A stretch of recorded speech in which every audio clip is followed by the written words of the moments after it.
Te ona afale o le itu la lua.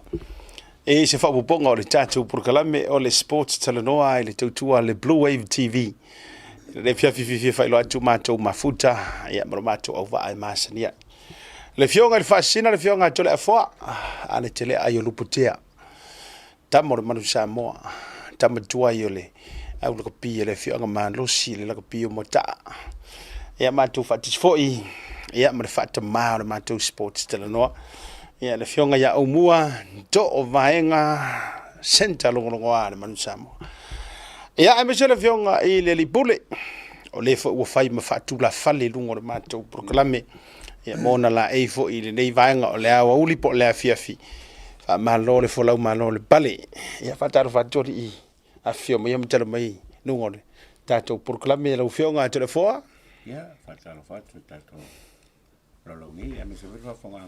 Samoa ko fia la mo mai ia ni ve fa po pongole on tako po kalame sport no ia fa kalofak alo fa tai ya mo ya so fu mo man la ni masa mo la fa fu le tu la fiafi fi fu le nganga le uta to fi lo fu i ngol ngalo le wa fu ta to po kalame tali talonga sports tal no ya so fu mo nia ai lau tala ngai vai malai o lo ta yuri el ta to po kalame ma role so fu mo man la ni ma ya ma lo fa taru fatu ya la ufionga le lipule a lo se fo mo peisa e se sa fa il ne aso po ni se fa falenga la ufionga fo mono ya fatalo fatu foi lo ufionga le vai malai o lo ufionga seta fongol poklam ya kai foi le ufionga ya to le fo antele e lupo ya ma le ufionga foi au mo to vaenga ya opa ia o maulunga ia le kako pokalam le sports talano fi la vam fenkoi fa kasi mole ouso ya ngai kula le aso mole ko vole ngang le fa fle ko foi le ngang ko mo falo alo ile o mai mo fe la vole ko kolopelo e mo wa mengi fa solo ya fatalo fatu ma lo le sai ma lo pale le vanga le fiafi ia o to sir mai wa ma fai ona la e ina le sports talano ya le toninga le nei e momoli e mo matou lo faanga fa sauni ni ma fa olioti ya ile aulia mai le aula kapi ma le fioanga mo ta se lau tu sanga talu ona uru fale le la kapi tu tonu mo ta ya ma tapu e mai lo ina ya ni to manu man ya sa o la tu fai ma vifua ya ilu tatu tu le ngata le fioanga o le tu ya wa o atu fo ifafu ma vifua ai mai si fo ya kungu iyo ya tu sai o le tautua fo ia le fio anga stai mila program ma tu wa fe ia ya ai ona ia o tu fisili mai ai ma ga ya le pe papa ya ma le loko ta penaina ya ele songa ile prestino tam to your man Samoa ya suisi nia fo yo le au kopi mo ta le fionga ya to le fo anti ayo lupo ya le fa te fo ya i samaria ngale le ma sports tala no ma tu ofufu ya langa peisa i se fa fa lengo fere sa ile fionga di pule ia mai al ko po si ia mole kwale le faftai ese le manga ia le mele au mota ale o fai ola amanga ia o tamasu vai it's really nice how you guys blend that into team spirit maloa oh okay e me ka wo mama wana me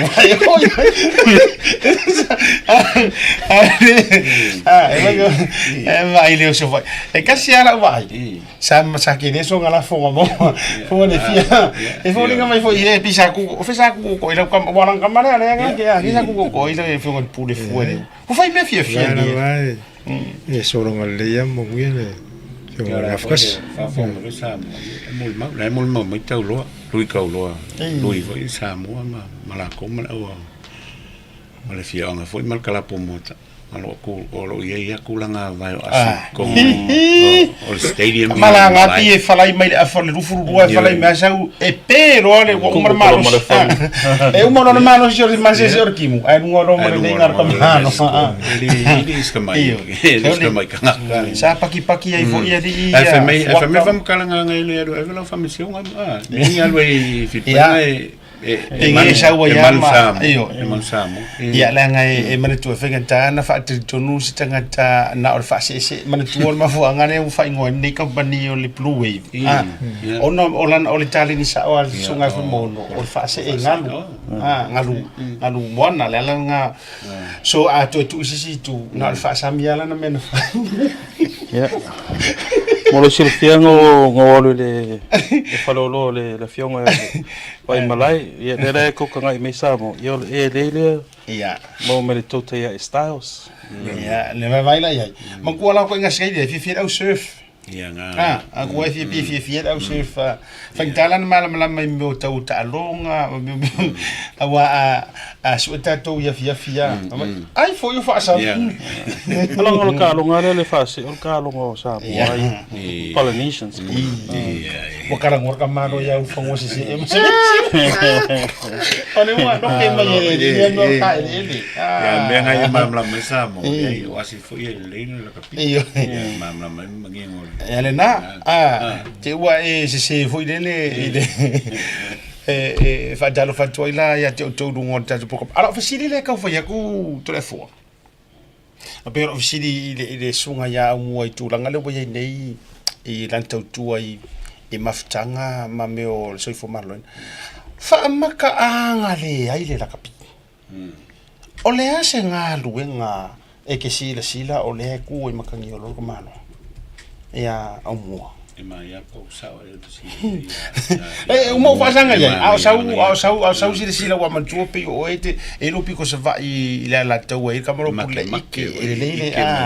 la sau ike nga anga le ai le full time a ko lo ngolanga i la kapi o le ase nga luenga ya la e mai mo mai foi ko ke lo foi ngai me uso foi ingata kala pomoka ya mang samo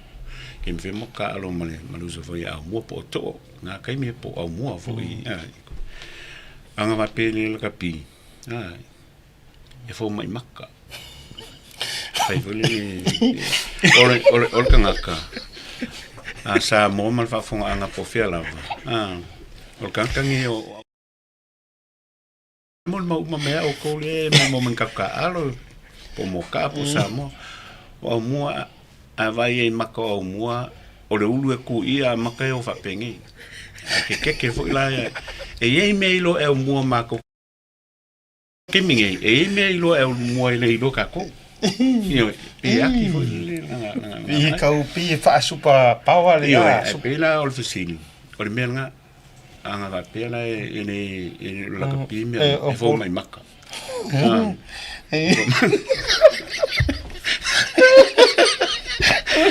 lo no vinga pe si tangata o angi me lilo e loa amu e foi ke mi mokalongo kwa ai amu wa o ke ku fulpeki va amu la lo va la ko e mai nga maka ia ngo liliu la ia o wali ko fa pe okay yo ko va la uma ko reconfirm amu ya fa mai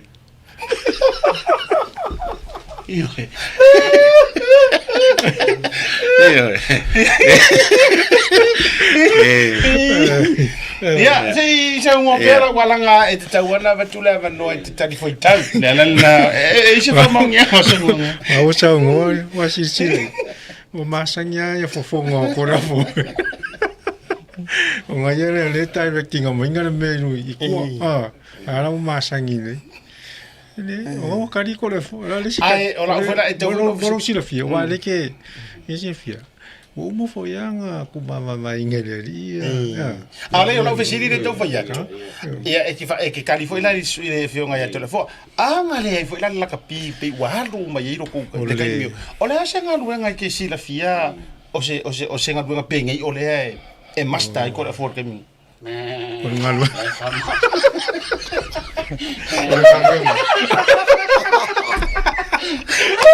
é para mamãe lá que o isso foi ele milhão ali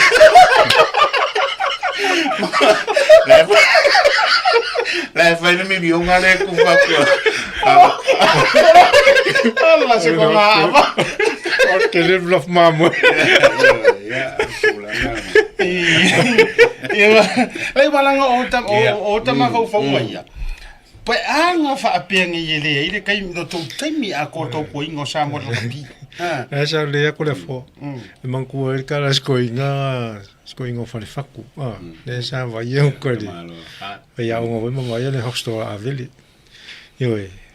ko fo yo. El ka esa le skoinga. Ai. Ko fo ko ama se va e fa mo ma. Yo le nga ele asi simia. Vamos pa pengi ko ke malanga usamo. Ai. Que le ma mo O ver wai mai. Povi o mamoe.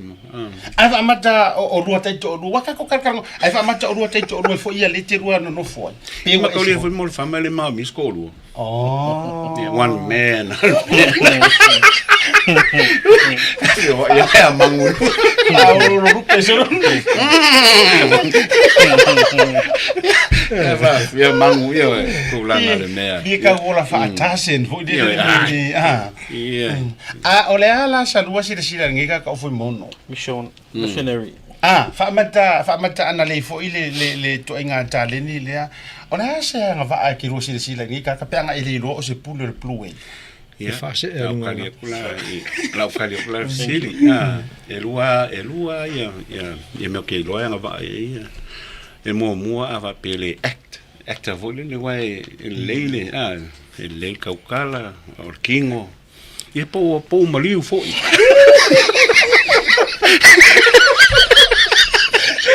o leva ngale me la e songa fai o la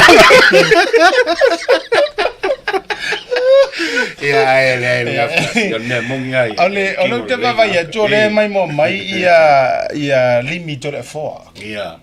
Ole ha se tara angol ni tanta e ke si de fie ka mai no era tonu.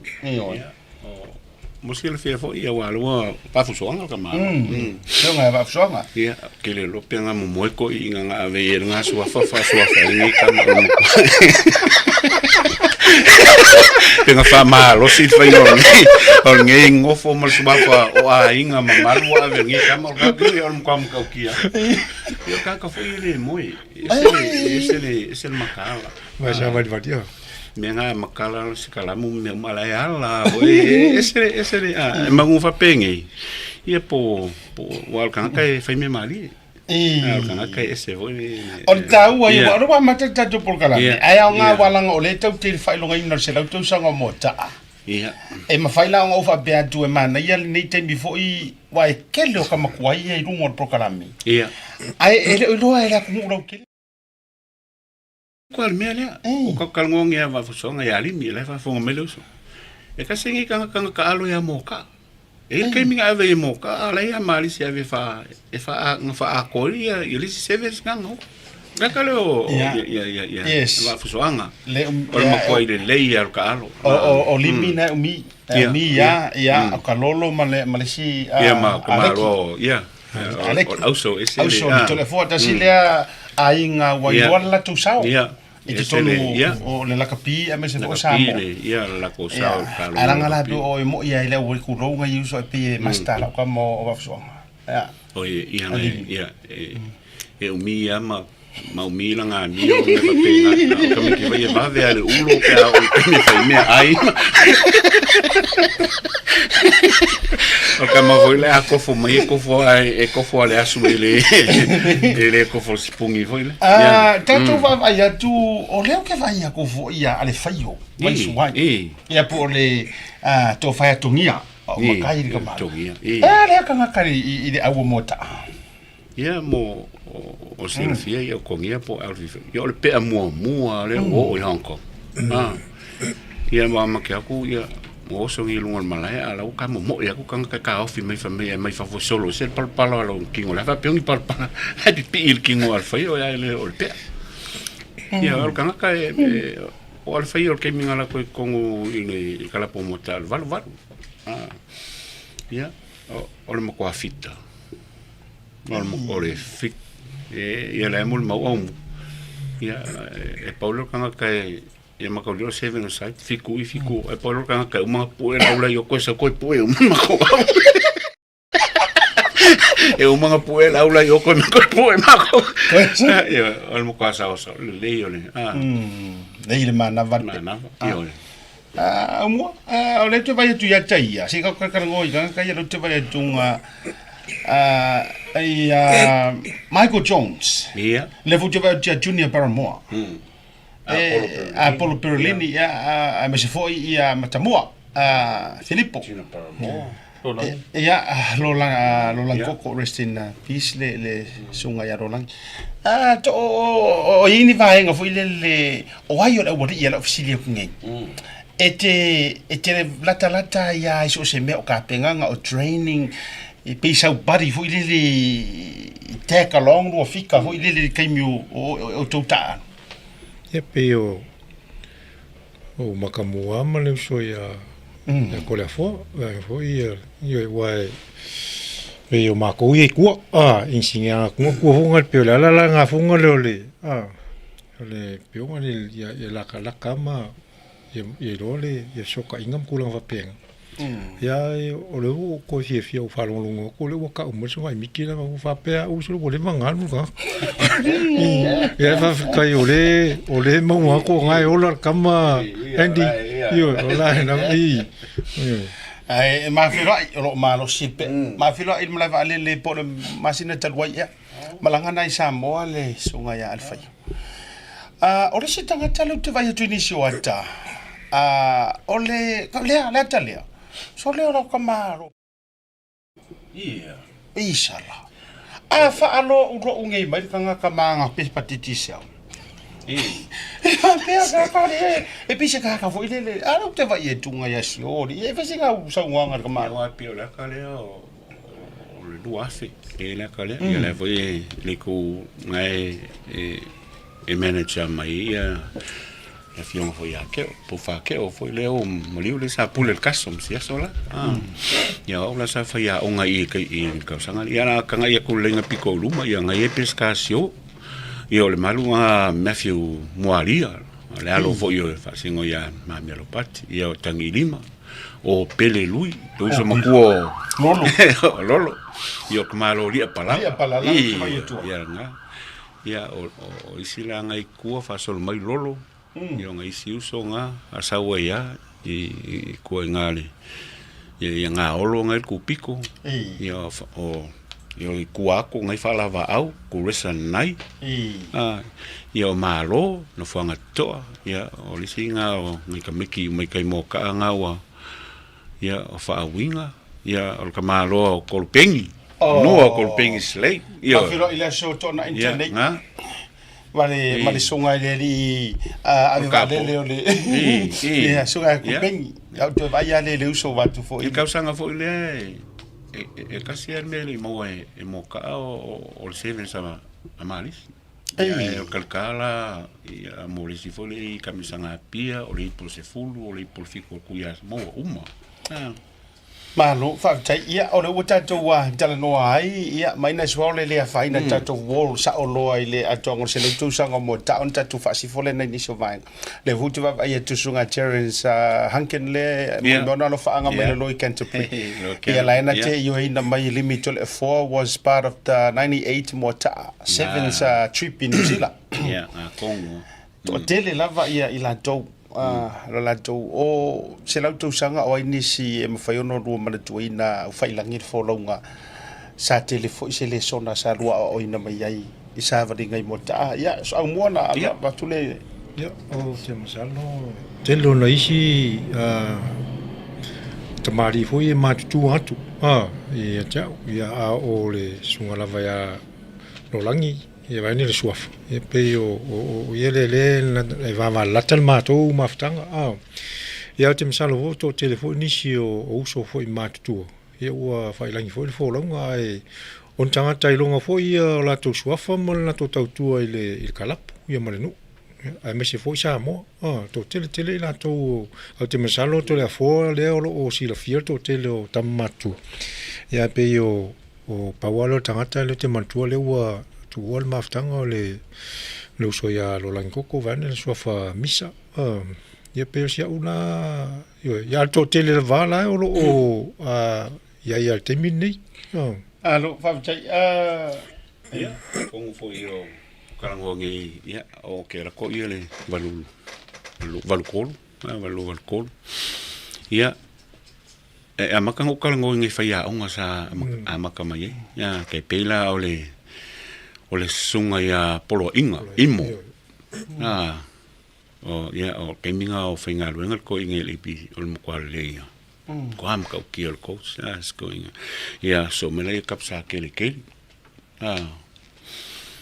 ia pero ngai ia la ma ku ka la uso ma ku funga kama foi wa ka kele kiki keminga sa ka fe me falongo ia ima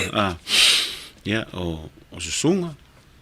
alasana ia o finga so ima aso kengangi fo ia swafa o simaile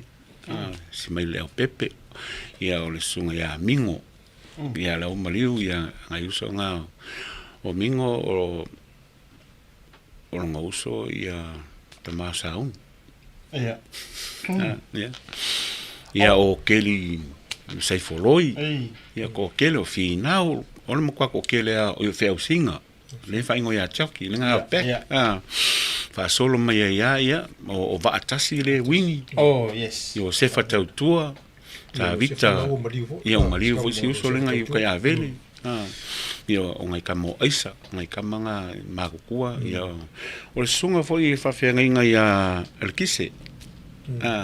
na o malolo nge kemingi ala e pe o ia le fai pese ngi mota al kemingi sulvali ia ia al makwa lei al musika kama Dokter kemalo ai me ka musika ia sa wala ia ke ngi foi ia lil mayava ta fusale sa pe o ia ngama kwa ia o sunga foi ia lo swafa ngai uso ia faliniu lo vai masangu ia o one foi pale pua ia mal ko kele male angongo ia la uso ia per ko kele foi langa kwa i kala pomota ia no ole e ngole so la lo generation mai la lo ia le ia ke no o ko foi ia sa vai le Michael Jones ia wanga ko mata sua sino para mo a por perolini timotanga loa tani kaleopa ia o George Hara o ngi ia sino fia ia ai kamari ia lenga piko i kua o vai ula o sion kama sion kua alenga o sale i moa fai ngifo ia vai ula o mako fai ngonga ia hos sa mang sa moa fo ngalo tua le mako i Europa ia so mai ia laua ia falpaunga nga Philip Saena ia o kamalo Elfi ia o tupe leo maliu o vui yoani lenga vui lenga leo mangu fa penge o le kom singa la leo ingei ia o le sunga ia manu manu sa vita fai waso ia o le so ngela ia vai vase kamalo veis ia o faso mala ui ia lo ngauso foi le ia ferretti faso mala ui le onga longa kali ka mi o tino le ka lo mai le ia faso mala ui nga ka ngal tait ia so ngela ia ma ke lo por nga ka fai nga avanga Michael Jackson ai numa o yo kamalo nga na ku mai le lalo ka kikilo lu mai lalo i lalo ia o teni ko inga ele ao kamalo ela ko ku mo foringo mai o mai Samoa fa ku ka fa no ele fa ku fa ku se ku api ai o nga o mai o fa uma la fa Samoa ku fa funga bem me o le loko le ia o luma ia o ia sunga ia tani ka lo so mala ia male fionga fo ia le mai avto fu salesa o ke milea o lilo la ka alo e player coach fo ia so ia male makinga ia Marina Schaffhausen ia rest in peace mam ia o sa vai Michael Jones ia lo langi o kamalo kei po lo langi koko ia ma o mua ngai le anga vale ia kanga ia foi luma i kalka manga ai po meu ia e mo uma ia o fiku uma ia o kalelo o uma me i lalo ele ko kilo no magi mo pe yengi me ele yo ia kam foi nga kai ia pe yo le a ko va ia kuinga ia kai ia pe o le ira fo ile o ma ko fo na kala punge mota o ma ko nginga makainga faile merenga o mai lunga mang samo au mo o le avaku o arom fanga o fafo nga mo lo la yo nga yalam fana ka ale fangi sila me avaku kongol mang samo ya lenga ko lo mak peruiso okay avaku lo ka I ke mie ma fai lo le me nga ka me ki le la wa sa wa ya so ko ngeki le ko ma makalo mo lo le va no yo ngol o kala pu mo ta avo ni pinga maka mai ele fai ngole initiative le Tula fo ele si akale fa mon mole Ryan si ai ngai uso mai pe ole so this one yo o le uso la file sa mo ia pe ngai pu mai ia o sevens nga malo mai foi London o foi o Prince Edward le onga kong ia la kala nga le o le au nga le champing mai o London sevens ngai piko mai luma ia kamalo pop va Vitali ia so koile akeli to tanga lole sa coach ya mota ia longa alo la imole ku mai ku le kemia ka alo imo I le awa skopa ia o luma o tapu le avasa ia so koe marina o ile kua kui o ia fa solo mele kua ia o mele ia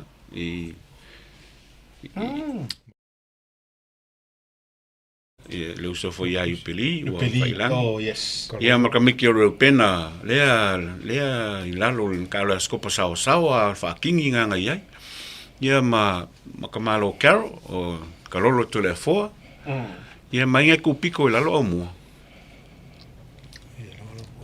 ka kalngongi o fo mai maka ka unga minka ko ainga kai mingi kamala po o ie au tu vai jo le fai mo fai tau ko men ia o to telefona si la fia mai el to na ini si fa tinga fo na le a luo fo ngai uso ma fo le ma ua swafa ma ina ini si wala so son me fo tato au mai mo ia malatu tau fai fo so son mai tapu merisiale si ngai ka umai ele si ya ina ya kana wa ya kana wa ia wa te atu tanik ia and so on ma lo fa tai fo ina ya tai tato unanga le blue wave le tau fai sa ili mai ngai ni si wat ole se mea seta ele kai minga o kele fo ia tole me sole o fiku mo se fulunga makala sanga ko ile yungi ka pia samo e o mo ka represent ia samo ia le volanga o le Singapore ia isi menga ko inga sa manga sunga ya limi tole fo ia so fo man wi ai ro fionga legends au mo me tole fo Andy ioe mana tua pere fia le loto ina o filialo nei tanga tai le final ma champagne ai mo ta ai sevens I tonga riva ina ola vea tani kaliopa fa tail tina ya marina fa peta fusi ya mno tele le fa longa no se lauto sanga mo ta across place sa o le va fuanga wa lenga mako mo champagne akalo mai wili o ve len kale oskali ya mako final mal au nga wili ya mako champagne mai le series na konga ma mai e fa fo mai o sta me toyo mo ta au le ala vale tu langa I se memory fo ile au mata malafi va yaso au fa nga solo ai por kalami send through my send my tato tauta ya pe send my sorry le sports tal no page ya pe ka feeling fo send my ya se memory mana ya yo e te mara tu ai pe ya low time mo ta ya le hasi fai no fa ngalonga ta o ani ta alonga me tu langa fa pena o tato wo ina ni so ta to la forma mo ele tau mate la va ia ku ngai ko kaimi I moka ole to atele o tangata le ko sao au tangata fai ka ano o me ko I kuranga I ko ka ano ole ase lu so la ngo wana o lu le lu por kalame ole ase o lu la ngo ngar kemi fo ile le au ko ai you coming up against le ka sao you know to ayo ka ko ngaro ole me eu ke mafai ale sa feeling ka ole mi ngoro tala sa fa ngata ma fa por le feeling o tai mi feeling ele au mo ka even le au sa mo pe au ko fa kasi uma au so ma ele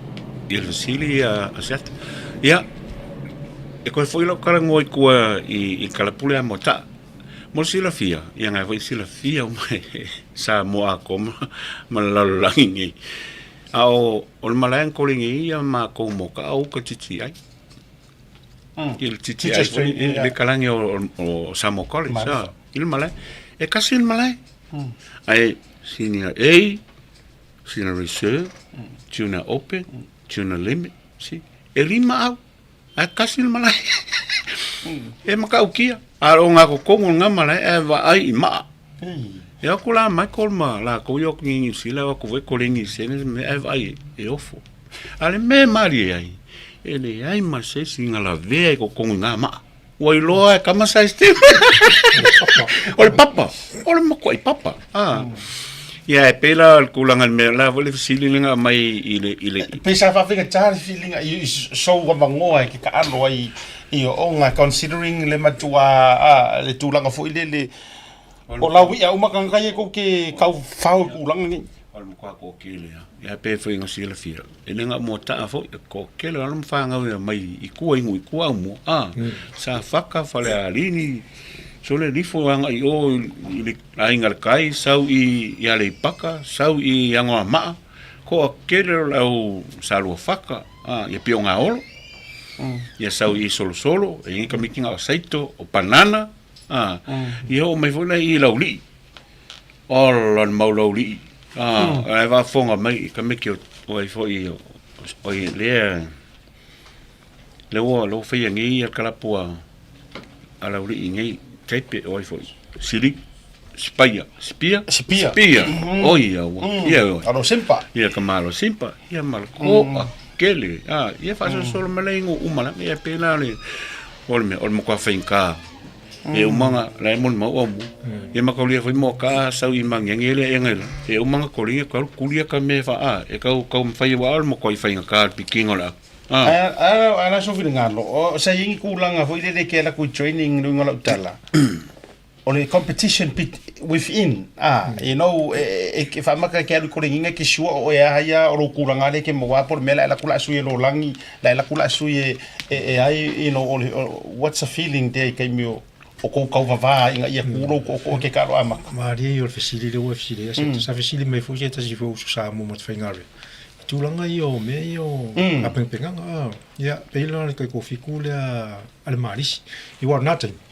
pe ya wala ko ye e o ai ke mingi sili ale tournament nga maris sa mo ya la lunga ese ya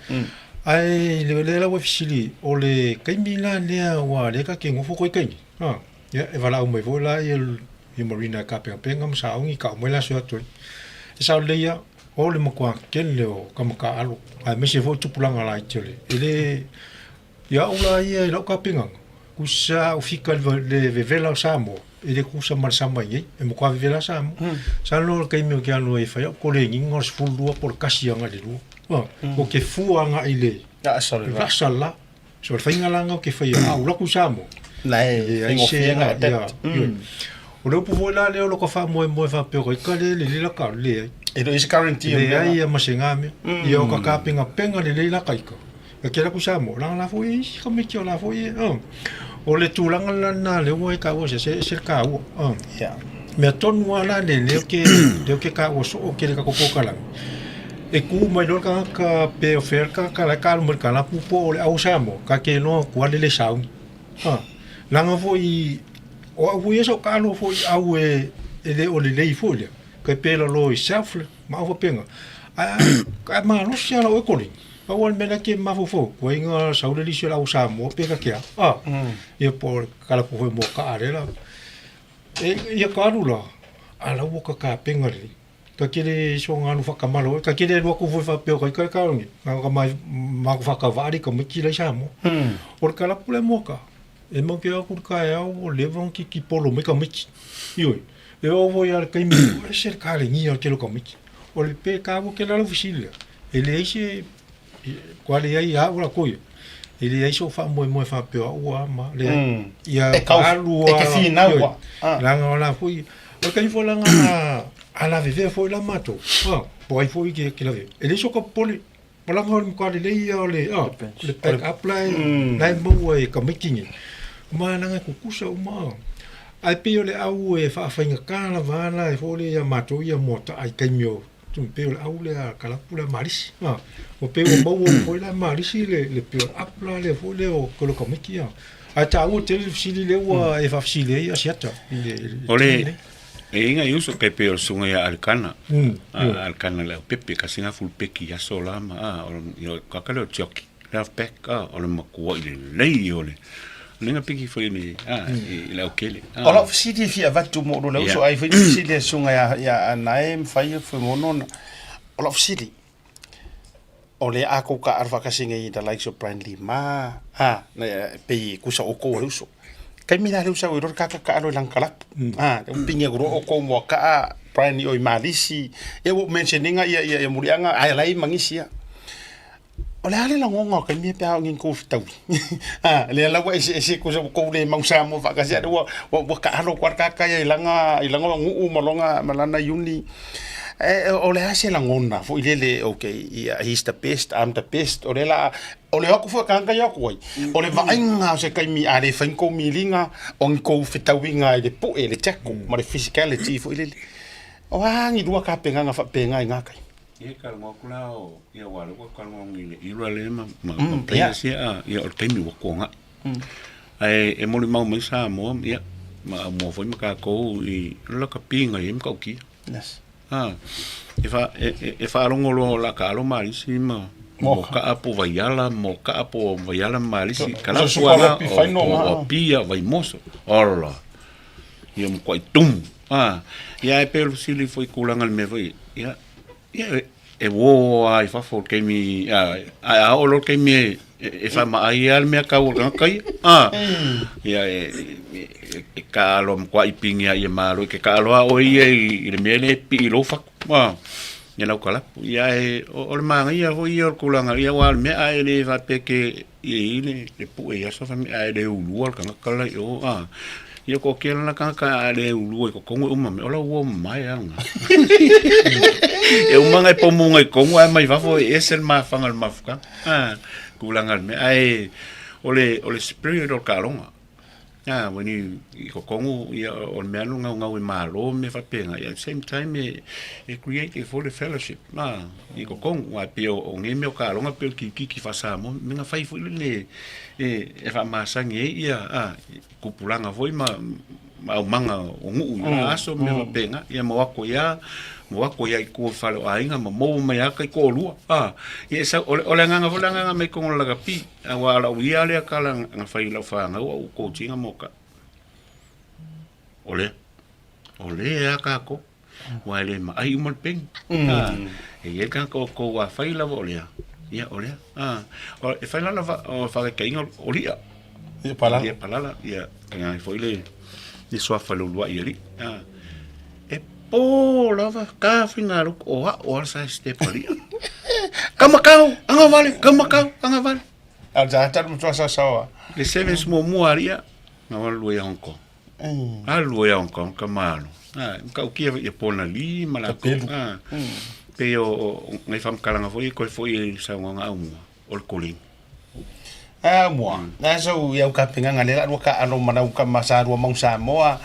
ole ase moni leia o taimi o mato koleninga foi fa tasi fa au ia makar ngolo la ia le mokelo le manu si anga o le au le fa ka inga la malis ia makar ngolo le ia murianga makar ngo ia kole fo ia lemi kar ngo ia malaki kar ngo o pe lo uringe le masingi mako wo hole o mako lo le leila le fo ia sila sa le moki kalongo ile malsi anga mal vai nga foi ia ma kon foi le take ka kai le sia mo ko la uriele o la vele awa samo ma kon foi le take ka kai ia ma kon foi vola ia ma lo sil mo ko pui ia muri anga o sila o pe o ki e pe o inga kal ngo foi la ma ko au ile ise ile malsi anga mal vai nga le sia ia ma kon foi la ile ma ko ise awala inga ia mo fai nga ma ko au sia le tulanga aki ala mo kelo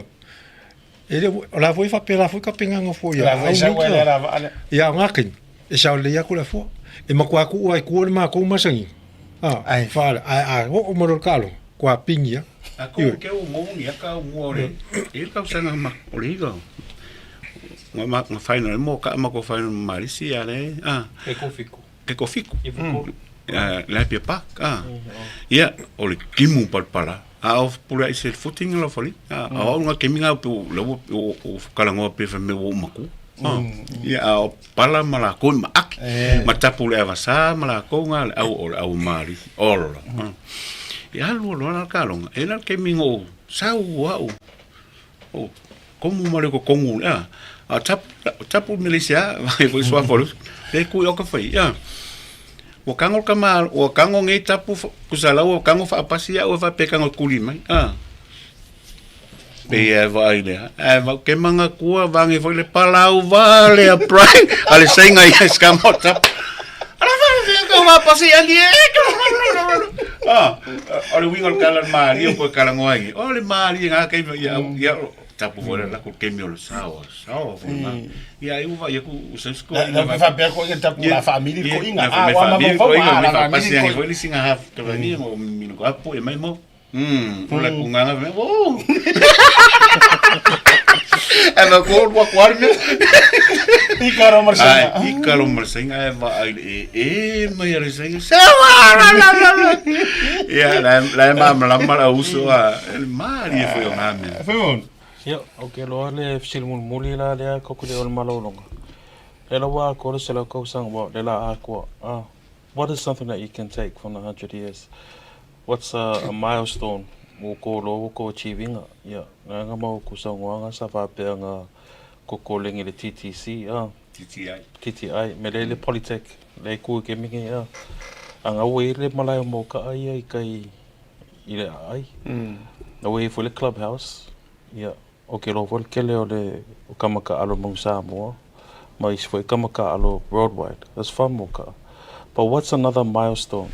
that Moka has achieved in 100 years? Yeah, nga korkosanga kengi, on 1924 to 2024 yang le pef ko celebrate ngi ko sangi yung o ko ngi vi makele kala pung faila ko sala ko sanga kengi. Yeah, ole kepia me ngo ka inga ole o pe ole o kalonga kola uia o ngola ma i Samoa ma o ngo ka inga ngo ka inga foi ko ke a ver la kapi o si pa foi le mal awala le i alon fanga o Samoa ele mai pinka pe mai foi la pinka la i wa ki fu ngele foi kulanga ma fo o la kapi o ke re foi o kam fainga ka pe yo ngai alam fanga foi la tuilangi ia fai ngal ala 40 ko kel o David Lemmy usonga nga palu me Samoa ia lo i tuilangi lo ko foi aku usom e pe o le nga o le menga le nga o alam fanga o ele nga ka foi le fionga mota awa pengo fe ko kel o si alam fanga o si alam fanga e ku ka alo le ke minga mako ye mo ka pe wa ver mako pe mo me o toa ko ia nganga ngai ka meki fo i mai skala pu ya ko e fie ai ku sa luinga me va pe o le malo e ke fie alu ke join nga po ame fai malo ile au pe fer malisim va yala o kala pu manga pia malako mai mos tu sa la kia o mera le e ka o ke minga pion sa no la o fai mo si la fi o malai le kai i ka missing ia ke minga sa kai e lo le va ya so kai nga ma ko ma cho chiang sa fai le fuang o malai ma fai ma ia o mo o mera i ngel fa o ke mingi o nga sa i lo ka ngo ka inga ke minga ia o nga e ku men clubhouse ia o ese fo ia le lungo fuanga mala ko ngofia el kalap ia lo o mai lo faia me ia el clubhouse lo ngi me e pe o ngo me ako ia fai la kapi o me fenga le ngale kai pe fer mong Samoa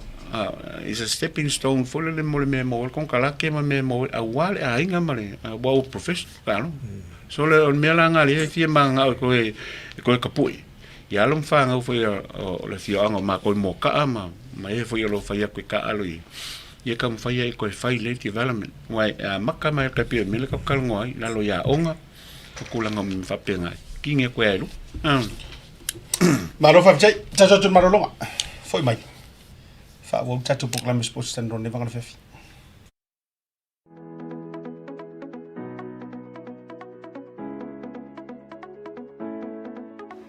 Hey, Have you signed up with BlueNet yet? No? Well, let's fix that. Head over to www.bluenet.co.nz and hit Join Us today. All you need to do is fill in your name, date of birth, phone number, and a few other details. This helps us get you set up faster. We'll also need a photo of your ONT serial number and your modem.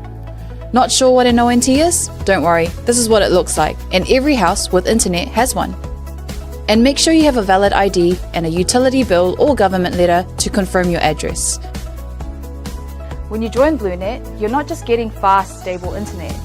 You're also supporting shows like Tautaiae, Breaking Waves, and Sports Salanoa. Your BlueNet subscription helps us bring you more content. If you sign up this month, you get $10 off your first 3 months. If you have any questions, call 0800 258 638. Join BlueNet today.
Talo Falava and welcome to Rooters Barbecue Takeaway and Catering. Let's go! You can find us on the corner of Preston Road and East Tamaki Road. 021 104 5919.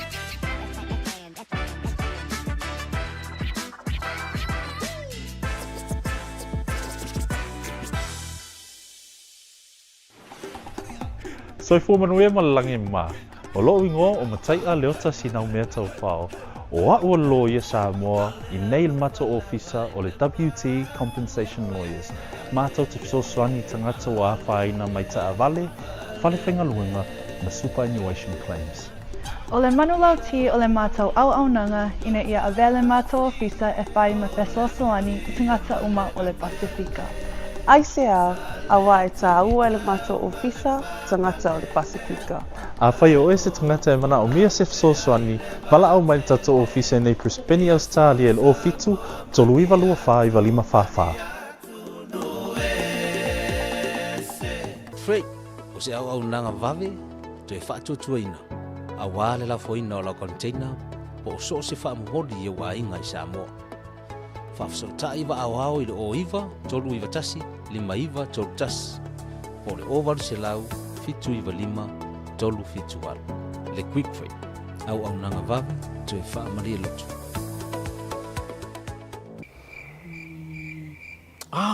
SMI.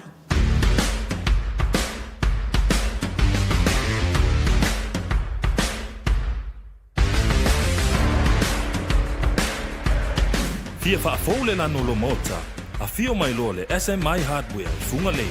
Ua iai nei le mato au whainga luenga to mai whaapitoa, a wale sui ino so se vali, ina ia whetau I le lei malo manao.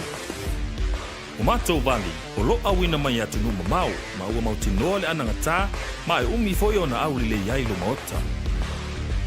A o whataritali ei la le sui ino lau vali, o lo iai foi nisi o mato vali e whai iai lau fifilinga. O wale whaalele ina atiki o lo maota. Mo tātou o lo alalam papa au ia tunu I whafu. Whafso tai lea fionga ia maiava Leslie Wolf. A wā o mwhai o Tongi New Zealand. Ai piki Samoa lau oka. E na o le filifili lava o le lanu. Mātou te ngalulua I le suina. E na piki lea e lo a inga I Samoa. Le SMI Hardware. O lo paanga mo so se mea faufale. Ma le fausia ina ua mea angangata.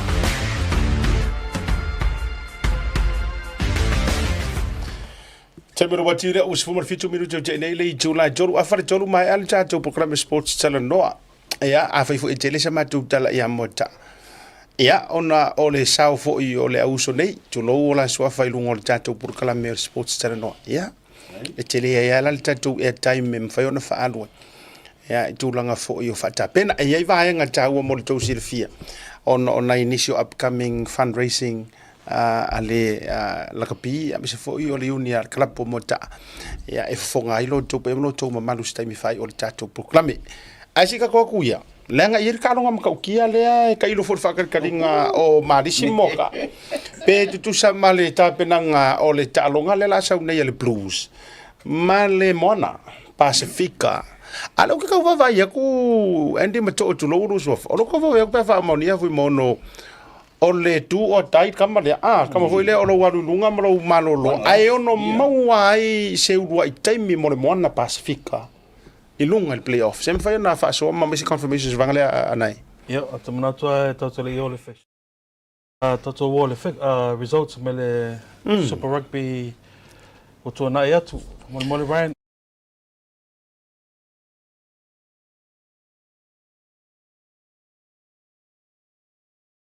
ma le Blues man malo le Blues ai tolu sufa i le lima man malo le Reds at Waratahs 28-21 yeah man malo le Chiefs at Canterbury 35 points to 19 ai malolo le Western Force at Brumbies sufa le tosu tolu au le vainga le mo le fixture mo le vaso ne o taia la ta aloi le aule Hurricanes ma le Highlanders ia fa pe fo le Waratahs ma Crusaders ia ola sto nai ola ta aloi fiti ma Drua ma Western Force ia ma le Moana Pacifica ma le Auckland Blues ia ma le Brumbies ma le Queensland Red ola wo fai lo mai nei le Moana asiata ma o mo ma to le fo o sold out tickets o le talonga wow Bawa tickets here, but ticket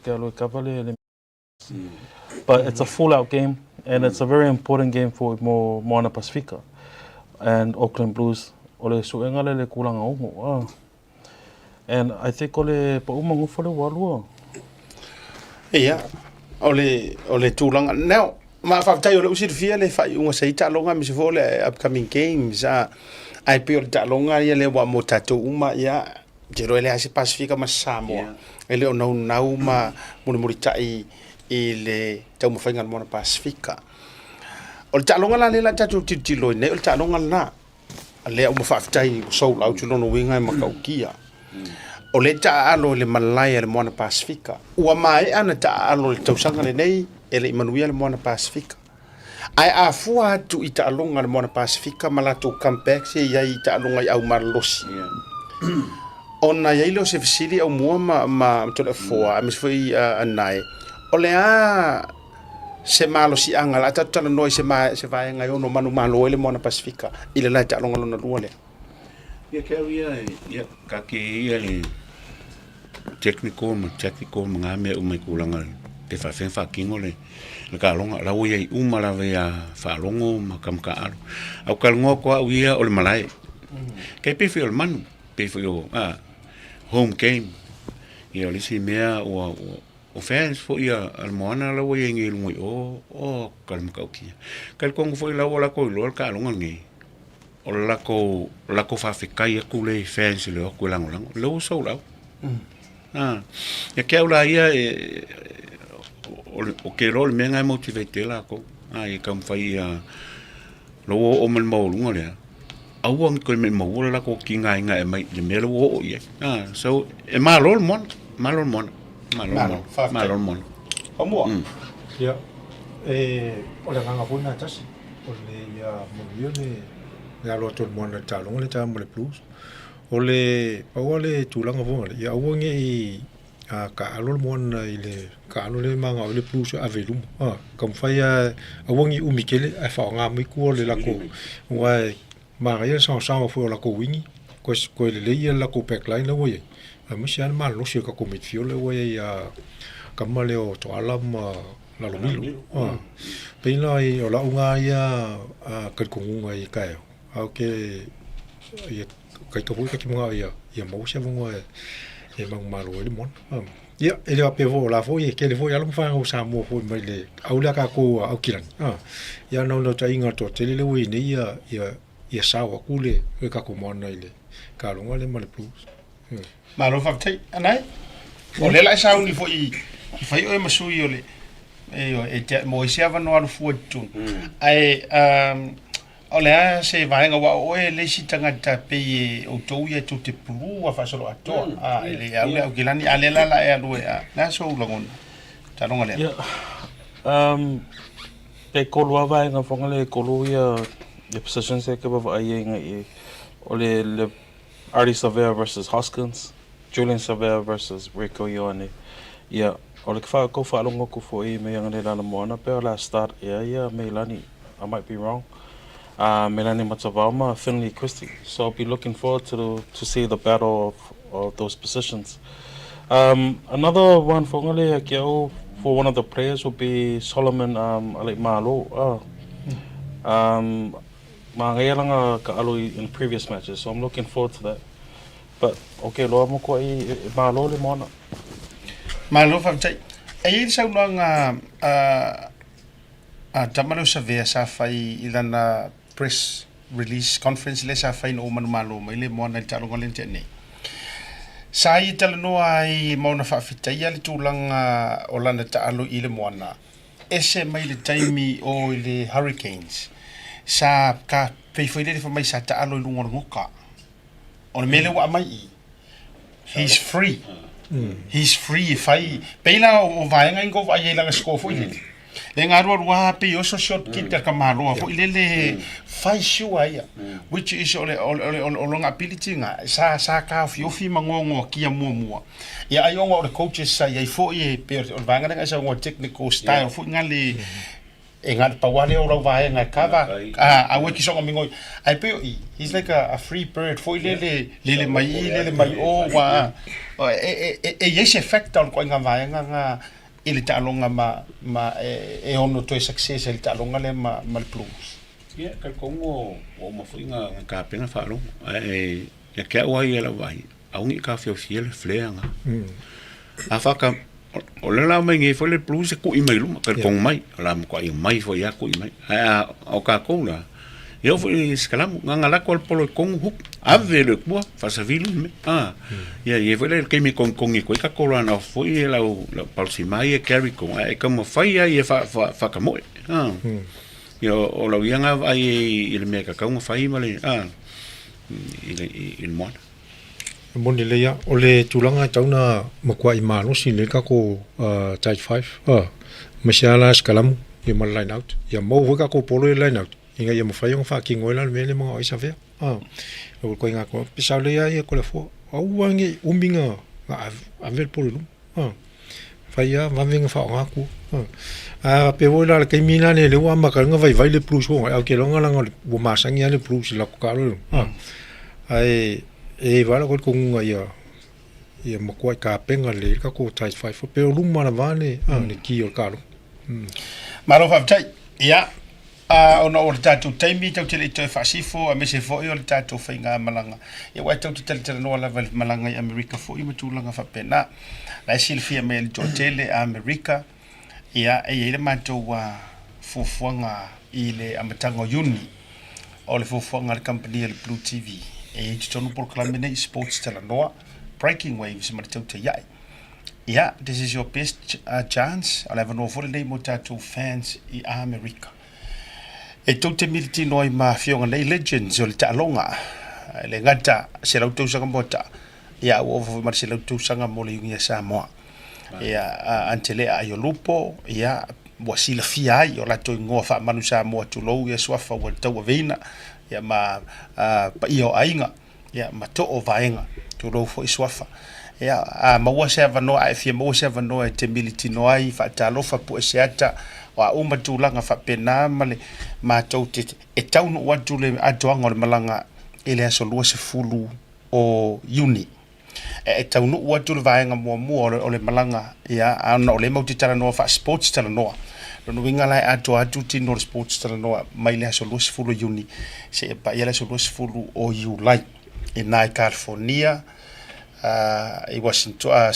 California, I Victorville, ia me se fo LA, Los Angeles, matou Malangali, Oregon, mi Nai Method, ia Seattle, ia ai Tawalunga, Utah, ioi, ma wale avanoa. Ya fo ini si vai nga oso fai o fa will have to na ilo fo au ia I nai America ia tamatua fo o manu sa mo tamatua yo mo ta e o to fa fo mai ia makalapu io ale mafaina auto vai I sa mo se la to sa mo ta ia le la ku kama moka ia io mana tu ifo ia wa fo ile fai malanga tu le uso ma tato por kala sports tala no o le la uto o fatasi malon pulu o le mona mona talonga le o ai malo le mona fiku ilunga fiku malo wa okay mona to lima plus e luas fut ya kap kinget pulu same umo ya Lea. Saya perlu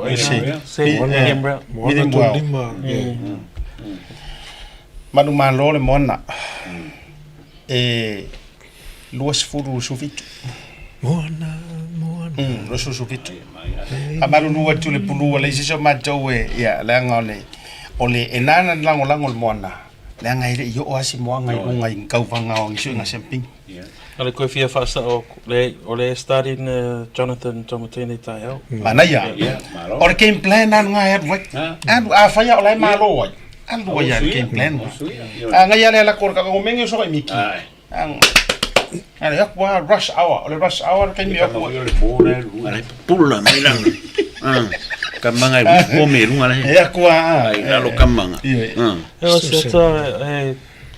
You know lo kako malisi ur ko pokalam. Mavengo ko tachi foi Swadi. Okay. Joseph Swadi. O na afia pen fa manu olia le sunga Joseph Swadi I la tutalonga mal Reds. Le samalo loile le awal Waratahs. O le update la le tuva vai twai. E falling mai. Wa fa malo lo I la vai le uni la kapi. Ia le sunga e Swadi mo le remainder o le tournament o le Super Kapi ona o le whaanganga ma whaapolo ma mili ma sefe le leile ma losi o Swadi mo le tua le Liona I Ausitalia e ser whainga le uwhaia e Oscar matua I sa pai whaapepe ma aputi le leie Ausitalia le alo Samoa ia vai wale foto atasi lo se manu afo ile le o le fafetainga tu lo ile fa o le manu afo ile le tau le au vai le o le kuli po o se vai nga fa pena ya e pina to le ve o le tulanga na anai o le update na le na mai nei ia fo ringa mai la ia wa no mo fo isia Swadi I fo ile le fa wa ile Waratahs ai o le afa ta pena mo le tua le Liona tu sanga le Australia update na mo le sunga ya Swadi ia ele fanga no wina foi le Samania Brothers foi au tatu tata no foi ya le au te va tu le fa mana tu mai to tele le sa fu mana tu o taimi fa pene ka ke man ko foi a inga wo yer ka ko la kapia la I kam fanga tasi lua tolu fa lima ia fa ngau foi le alo mo fa ngau na tupunga me la kapito no nei ai ia toa ai ero so ko mali o tarita Samania talo fa Cherry Samania ai lao o vai vase lao Samania bang kula ori se vai me mo nge va ngoi va tolu fa maro el committee fo o asola o mo e al committee o karonga al kalap ia polar fa ngi mota ngi ko ingangi o vaangi pale pua si loto o mua kalivale noa mua kalivale nga bisparangi ia ko fa nga e wako sa vali me kai o ku ngotiti ai nga ko lingo ngofo ngai ko inga makamaka umfela ko upu I kalapu ako ai lang me manga e foi a o me ia ko ngome ko ngia so fua ia longo le ma ngai ia o nga mo le ko fa kai kele la foi ile Il komiti ya me se foi ya o ainga foi o ngai ka ma o failangi la ko folo. Ke lo to le fo. You know, for feeling ku ya we.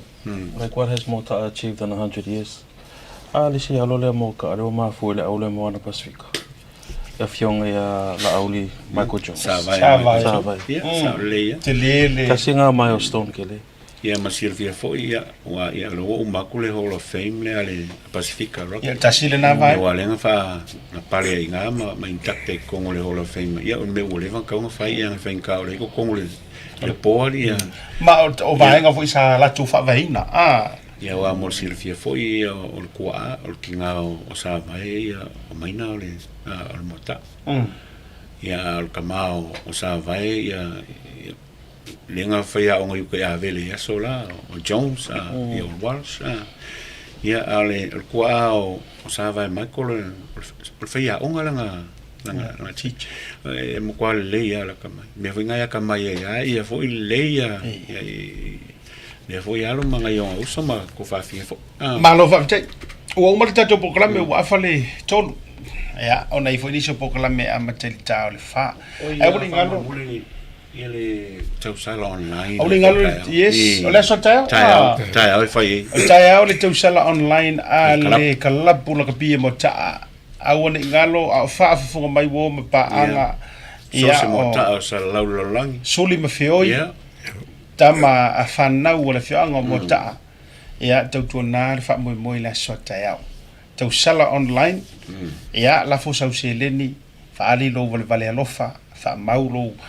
So sao awa le tautua on taba whanau e ala I so ma au tau se leni e wha o natu I le aso atai au e o le atau whai share fo ilunga e le teime amatalia I fo I le wha moe moe ia awa ia le wha moe moe se lau tusanga o le kalapo mota se ata koe kasi mu I al mele koe tawa mai e wako vongi kai me e wako I wha mai senga fo I a sposa noa ia malmako nge I le kua foi o malo por mali fo sei foi o uso ia David Suster. Io se uso foi que leo no sao foi kalapo mota en aquel kaalo sa coach lo foli me ia nga mali fo sei ia uso foi por las falele ia en que ngai ia le ia a me se coi foi falto ia line mali malunga foalo ya me se foi tina ya inga male pa yo ainga me se le Suster family ya maka ko ka wainga mala ya mangia la fainga malanga uso ya yo ngi lavo ele au dia ka sala ko sanga ya ka ko nga we fio ku nga me si sila me foi me il kam faya ko ala uso I fa pe foi ka ko fio anga mota ya au te lo mai a mo I se vai nga te fia sa noi fa mo ho tu ya a wa sa no foi ale fionga to le fo ya u fa na ma sui fo yo ma u me se volta to po kala ya wa fa mo kala ya mo la fio nga mota ya le na al programa la de fiafi e to fa o pe fo il vensona a to no fo ya lo fo wa marosi le tato sponsor ya wa to sui ma to ofu il vai so fo ia ai ole a failava ma to wa fe fo ina fa monu yang a pe on fa to ai fo ni na ya ta o fa fo mai o se sui kwa yo moka a o wa ka wole va pe fu fo ile le wa ka mo fa ale ku lunga ka mi fo yo e ta ia beli mai ma sen mai failava tu na tu time proclame ma to fa te jele mai mo nga shel ta to proclame lo wa sports ta no le va fe manu ia fo ila lo tu fa un ole va yaso manu ia lo ta po inga so se ta longa a wo nge ka STV so ifua maya manuia SMI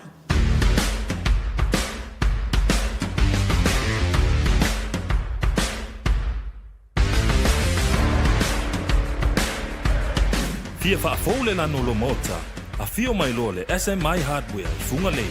ua iai nei le matou au whainga luenga to mai whaapitoa a wale sui ino so se vali ina ia whetau I le lei malo manao. O matou vali, o lo awina mai atu numa mau, ma ua mautinoa le ananga tā, ma e umi foi ona au le iai lo maota. A o whataritali ei la le sui ina o lau vali, o lo iai foi nisi o matou vali e whai iai lau fifilinga, o wale wha le ina atigi o lo maota. Mo tātou o loa lalam papa au ia tunu I fafu. Whaaso tai lea fionga ia Maiava Leslie Wolf. A wā o mwhai on tongi New Zealand. Ai piki Samoa lau oka. E nao le filifili lava o le lanu. Mātou te ngalulua I le suina. O na piki lea e lo a inga I Samoa. E SMI Hardware. O lo paanga mo so se mea faufale. Ma le fausiaina ua mea angata.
Soi fu manuia malangi ma. O lo ingo o matai a leota sinau mea tau whao. O a ua lo ia Samoa I nei le mato ofisa o le WT Compensation Lawyers. Mātou te fisoswani tangata o a whaina mai ta avale,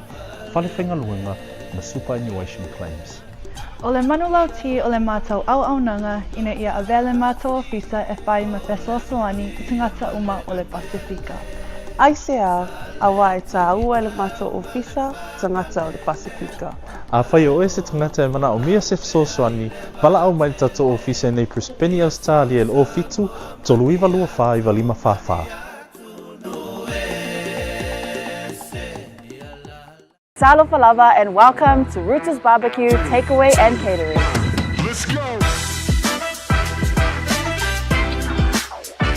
You can find us on the corner of Preston Road and East Tamaki Road. 021 104 5919.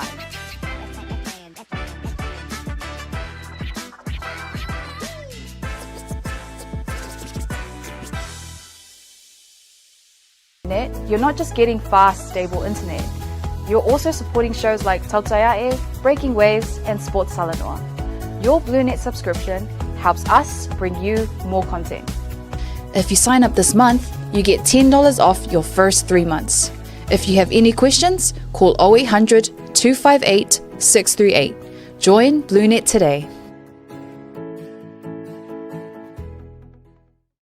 What's up, guys? Lupe Soaina Auli, Joseph Parker here in beautiful Samoa. Make sure you tune in to Blue Wave TV.